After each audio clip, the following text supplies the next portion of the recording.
एक बड़ी डेवलपमेंट है and doctor Jaishankar calls it as a अपनी सक्सेस कहते हैं उसको।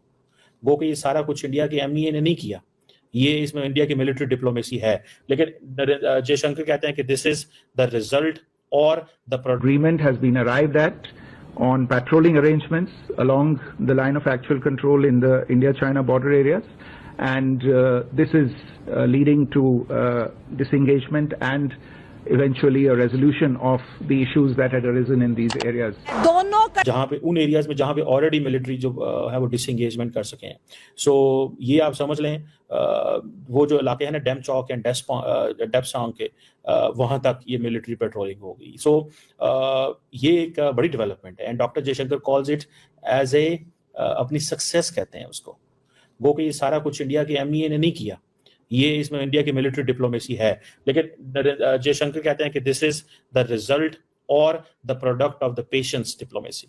जय हिंद दोस्तों, इससे पहले अभी खबरें आती थी उड़ते उड़ते कि चाइना एलएसी से लद्दाख के पॉइंट से बैक डाउन हुआ है, दोनों सेनाएं बैक डाउन हुई है, ऐसी खबरें आती थी। बट एमए की तरफ से कोई कंफर्मेशन नहीं आता था। लेकिन दोस्तों कल शाम को अगर कह तो एमए की तरफ से एक ऑफिशियल कंफर्मेशन आया जिसमें यह बताया गया कि दोनों देशों के मध्य एक बहुत ही अच्छा समझौता हुआ है, जिसके तहत दोनों सेनाएं एलएसी के पॉइंट से बैक डाउन होंगी। जो डिप्लोमेसी को अगर देखा जाए, पिछले तकरीबन 5 साल से भारत और चाइना जो है वो मुसलसल लगे हुए थे मामलात को नॉर्मलाइज करने में, लेकिन अब इंडिया और चाइना जो है एग्री हो गए हैं ऑन पेट्रोलिंग अरेंजमेंट्स और ये जो मिलिट्री स्टैंड ऑफ है इसके रिजॉल्व करने के लिए।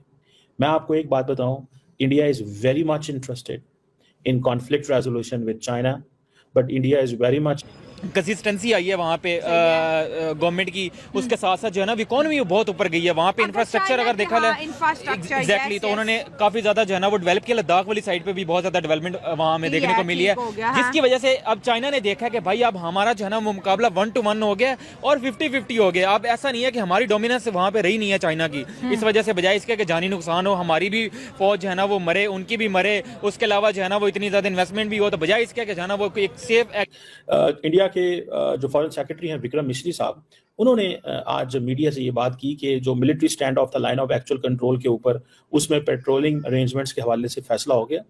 गवर्नमेंट ने ये फैसला कर लिया और ये जो पेट्रोलिंग अरेंजमेंट्स हैं ये जो एलएसी है उससे बियॉन्ड तक जाते हैं। एग्रीमेंट किया जाए और इनके साथ तल्लुकात को बहाल किया जाए ताकि हम आने वाले दिनों में ना फ्यूचर में इनके साथ ट्रेड भी कर सके और अपनी इकोनॉमी को ग्रो भी बेटर तरीके से कर सके। चाइना ने अपनी सेफ साइड खेली है। एग्जैक्टली अपनी सेफ साइड के लिए। भाई दुनिया है ही लालची, दुनिया अपनी सेफ साइड खेलती है। हम चाइना को ऐसे ना समझे कि भाई चाइना सिर्फ पाकिस्तान के लिए है।